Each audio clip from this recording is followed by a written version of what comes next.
Good afternoon, Summit Health. It's Coach Ashley today coming to you for your Sunday with Summit Health. And this week I'm talking about digital wellness and how disconnecting from our devices and taking breaks can help us reconnect with other people, reconnect with our goals, reconnect with ourselves. So we're just going to kind of dive in here and get started after the last couple weeks of reviewing for this presentation. It certainly has affected how I view technology and the goals that I have for myself. So I hope that you guys are able to dig into the information today and make some changes of your own. So let's dive in. We have alerts, notifications, the red bubble. We have reminders, voice and video calls, text messages, emails, the ping, the vibration of our phone, our computer, all beckoning us to bring our attention to it. And most likely, you're not going to make it through this presentation without something pulling your attention in another direction, and that is okay. These constant draws for our attention are micro stressors, and they are accumulating. And we as humans are not equipped to cope with this constant level of stress. And yet, that is how many of us spend our days. In 2011, it was estimated that Americans consume 5 times more information daily than they did in 1986. So that's the estimate of reading the equivalent of 174 newspapers per day. So we can only assume that that estimate has continued to rapidly rise. Now, while the information coming our way has exponentially increased, our brains have not evolved to take on that. Our hippocampus, the brain's memory center, has not increased capacity. So to cope with the influx of all of this digital information, many people have reverted to working longer hours and doing more multitasking. So this is incongruent with how our neurobiology, how our brains work. So it's putting us in a constant state of stress. And when this stress is left unresolved, it leads to burnout. One study found that people are checking their phones about 85 times per day. So I actually thought that sounded a little bit low compared to what I would gather for how often I check my phone or how often I see people check their phones that are around me. So 85 times per day. And most knowledge workers are being distracted about every 6 minutes, often by communication tools, those pings, the vibration, the text messages popping up. It also appears that Americans are viewing screens anywhere from 7 to 10 plus hours per day. They're also estimating that Americans spend 41% of their waking hours on devices. So just imagine how many years of your life are being wasted on digital devices. It's pretty alarming. This is not entirely our fault. I mean, we have to take responsibility for it, but technology has been designed to fulfill our needs and to lure us in. So it also causes neurobiological changes in our brain that we're going to revisit here in just a few minutes. So like I said, it is our responsibility to create our own digital wellness plan. And as a coach that talks to clients on a daily basis about creating healthy habits, our digital wellness is another piece of that puzzle. So if you've watched any of our Sunday with Summit Health, especially any of them had to do with stress, we often talk about our stress load or our allostatic load. This is a bucket that we carry around, and all the little stressors and things that we experience on a daily basis all go into the same bucket. So these digital stressors also are being added into this bucket. And it is up to us to be diligent in managing this bucket that we carry around of stress. So let's talk a little bit about how screen time affects our physiology. Our respiration rate is slower. We hold our breath or we breathe shallow. We do less sighing. And humans naturally engage in sighing about every 5 minutes. This is a biological mechanism that helps us to regulate our oxygen and our dioxide levels. So when we use screens, we sigh less. So less of that is occurring. Our brain patterns are different. We have more of a tunnel vision where our hippocampus is tuning out the world around us. I don't know if you've ever been hard at work at something and you fail to notice, so you knock over your water bottle, or maybe you don't notice that somebody was trying to get your attention standing next to you saying, hello, I just asked you a question. So I know that that's happened to me as well. But yes, we kind of have that where we tune out everything around us and we're so focused on our digital device.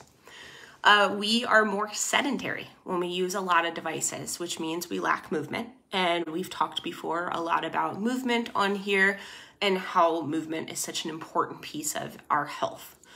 Orthopedic issues. There are things like tech neck or selfie wrist or texting thumb that are becoming diagnoses that a lot of orthopedic clinics and physical therapists are seeing. Our sleep is disrupted. We experience that we're in front of blue light more often and we're not getting into our deep levels of sleep where our memories are stored. Vision, there's digital eye strain, blurred vision, dry eyes. We blink less when we look at screens. Exposure to sunlight is down, especially in children and teens. They're playing outside less. This means that we get more vitamin deficiency and our circadian rhythm, which is important for our sleep, is dysregulated. There's also hormone disruption from all of the stress that it's causing. It disrupts our hormones. There's fatigue, overwhelm, anxiety, depression is up, and also a loss of human connection. When we are in close proximity with other people, our brain releases oxytocin, which is our social bonding hormone, and it reduces stress and anxiety.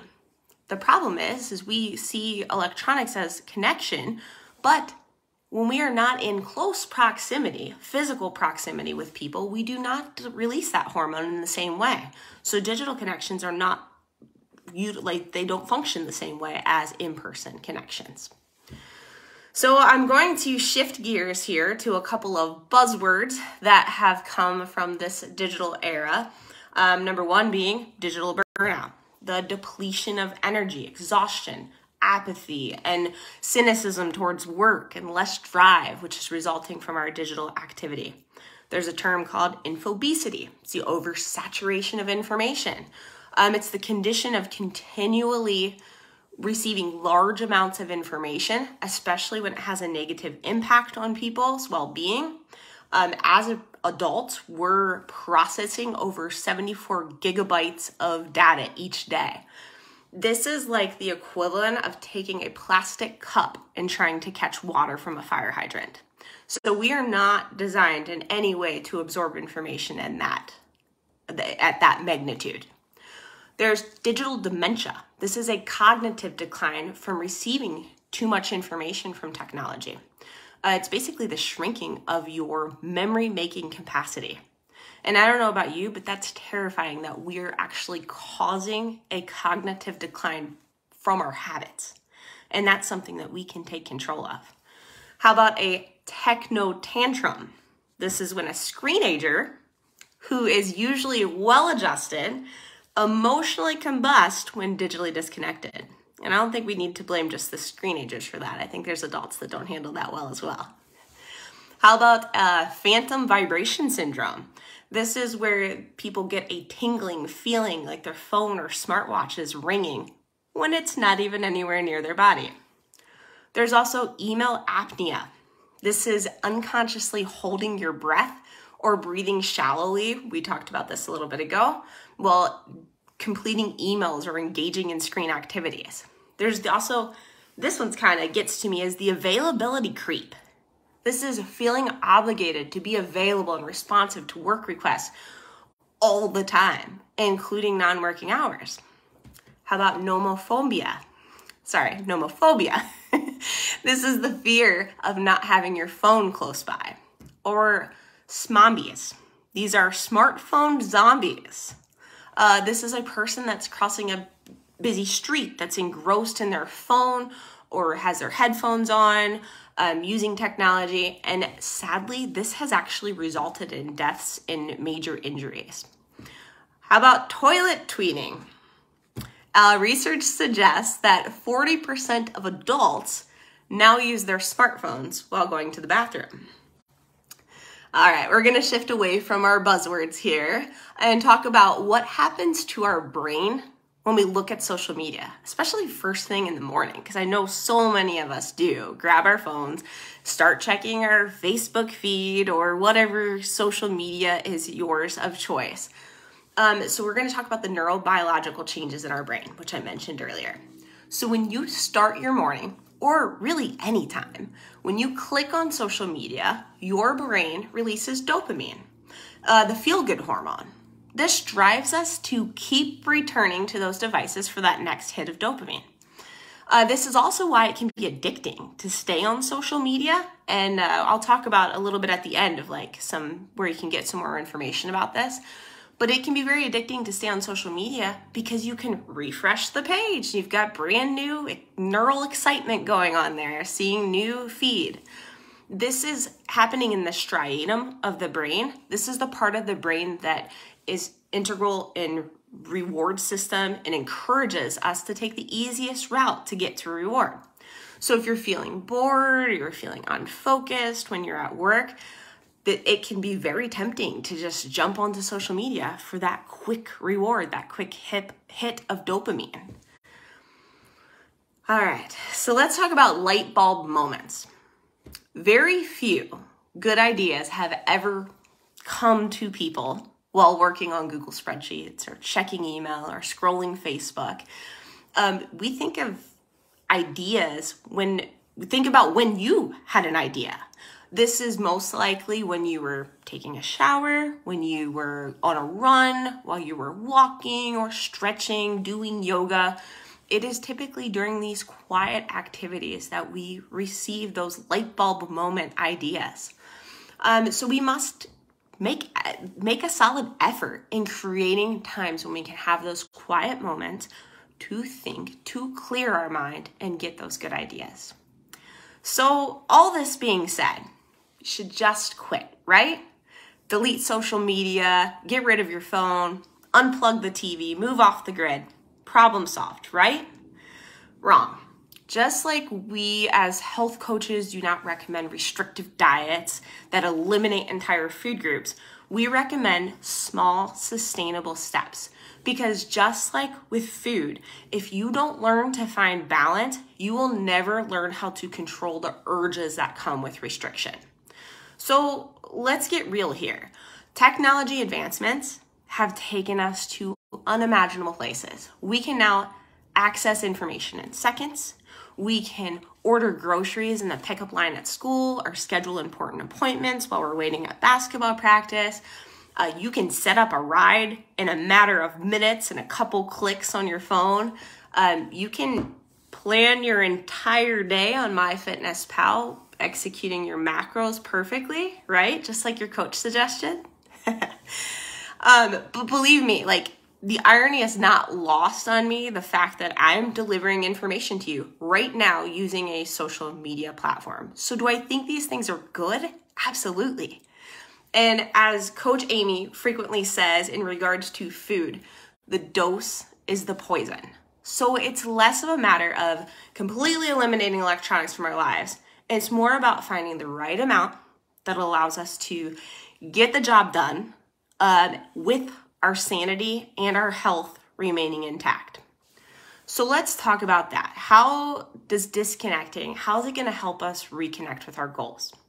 Well, it's all about creating those biological buffers. We're going back to those biological needs that we have as humans.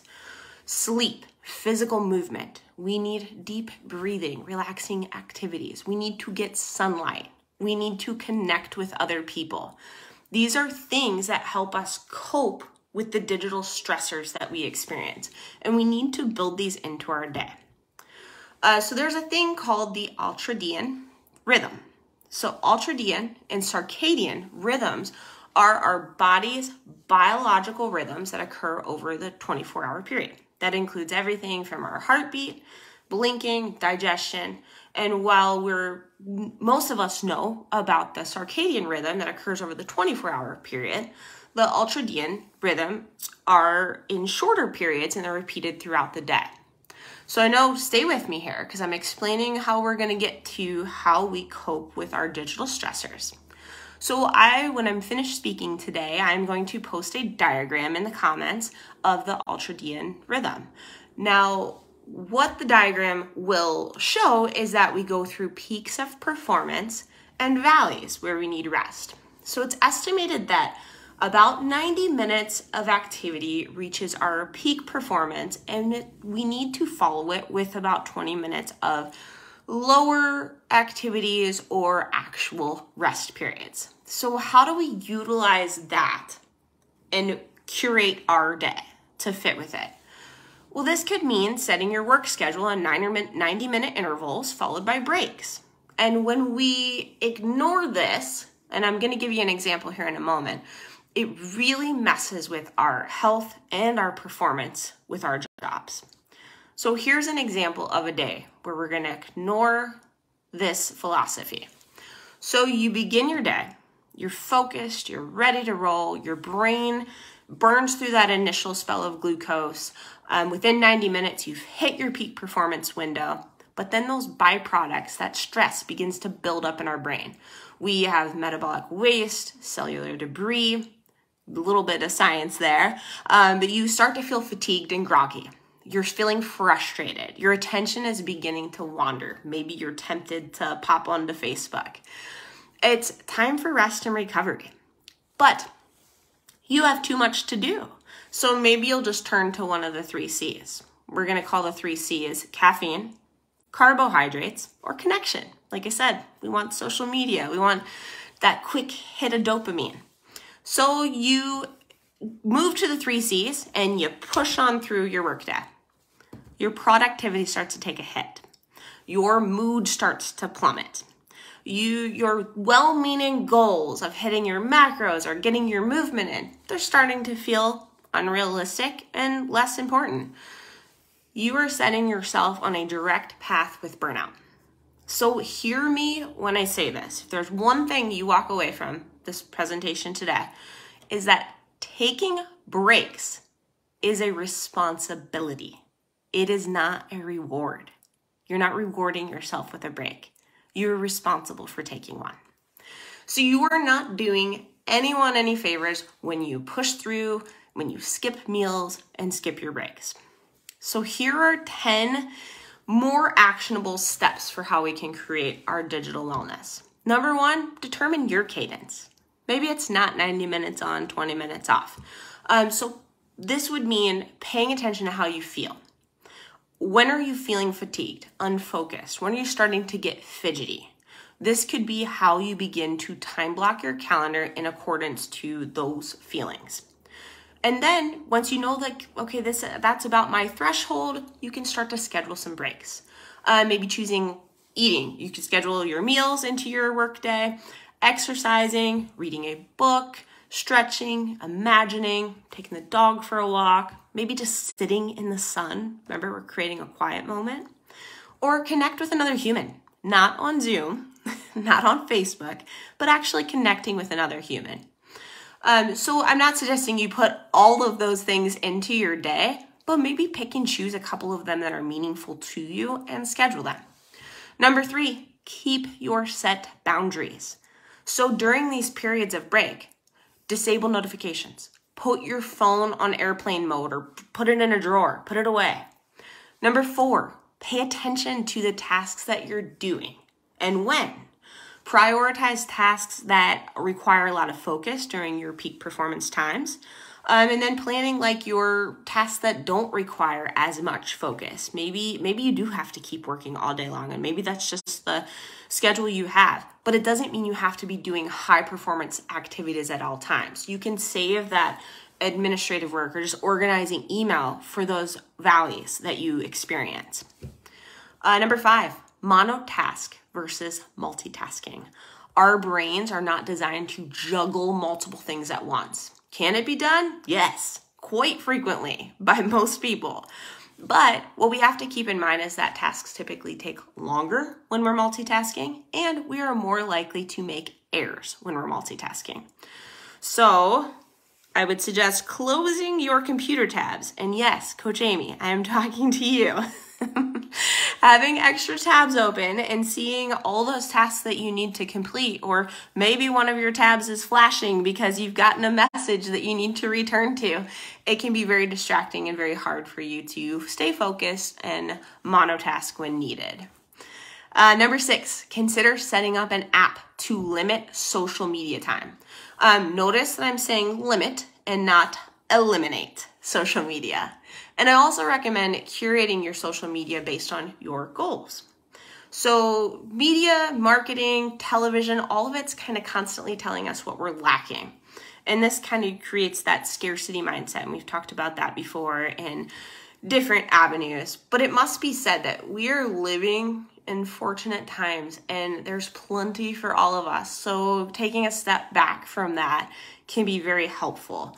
Seeing other people's highlight reels and accomplishments, their seemingly picture perfect lives can cause you to have those inferior feelings and make you feel like you're lacking something. So I recommend auditing your social media and identifying accounts or things that are bringing you down instead of lifting you up.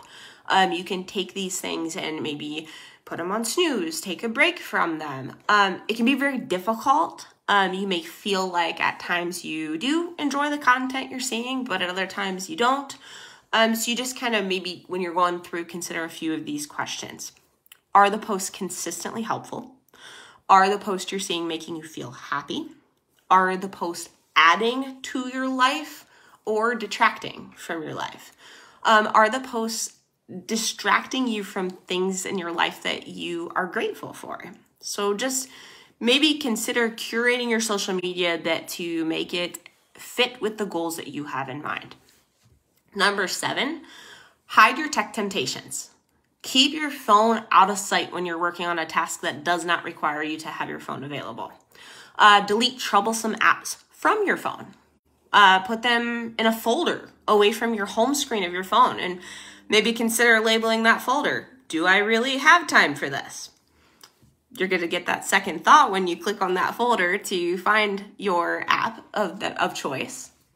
Number 8, create an end of the day log out ritual. And this can be whether you work at home or whether you work in an office.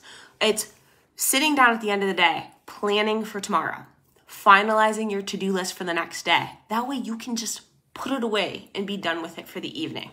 I recommend logging out of things. That way it's an extra effort. You're creating, remember we talked about this with the book Atomic Habits. We're creating friction for the things that we don't want to do. So if we don't want to jump on and check a quick email, log out of your email. If you have to put in your password and go back in, log in, go through all those extra steps, you'll be less inclined just to pop on your computer and check email. Consider putting your laptop away. Maybe you put it in your bag, your laptop bag, and you leave it in there for the rest of the evening. Or if you're fortunate enough to have an office space, close the office door when you leave for the day. Another thing that's very helpful with families is considering setting up a digital depot. This can be a place that's designated in your home where you store your devices in a set area where they can charge. And they're just kind of, everybody may have the same routine of at 7 o'clock, everybody's electronics go to the charging station for the night. Number 9, screen time breaks. So this would be setting up periods of time where you are completely screen free. This could be the first 2 hours of a Sunday morning. If that sounds overwhelming, maybe it's 1 hour. The point is to cut down, not cut out. A study done showed that cutting smartphone use by 1 hour per day was more effective in improving participants' well-being than was a radical overhaul or going on a complete strict digital detox. It also, those same participants that had success with 1 hour a day they showed more positive results even 4 months after the study. So they were better able to stick with their new digital habits than those were that went with complete digital detoxes and eliminated it. Again, that kind of goes back to our philosophies with eating. We don't want to eliminate a food group, because when we are reintroduced to it, how are we going to react? How are we going to know how to manage it if we don't learn how to manage it? So it's all about learning how to manage it. So number 10, our last step, our last piece of the puzzle is to do something. The second you get off of this video here, take one simple action step, because something is better than nothing. Maybe you turn off the notifications for one thing. Maybe you turn off the notifications for Facebook, or you turn off the notifications for Instagram. Maybe you turn off your email notifications so that you're not checking them when you're with your family versus when you're at work. So a little bit of homework. If this topic struck you today, in addition to our one simple task, I would definitely recommend watching the documentary on Netflix, Social Dilemma. It dives in a little bit deeper to how our brain reacts to things like social media and how we are being lured into spending extra time and attention on those social media platforms. And then as far as reading, a lot of the references in this presentation today came from the book Dear Digital, We Need to Talk by Dr. Christy Goodwin.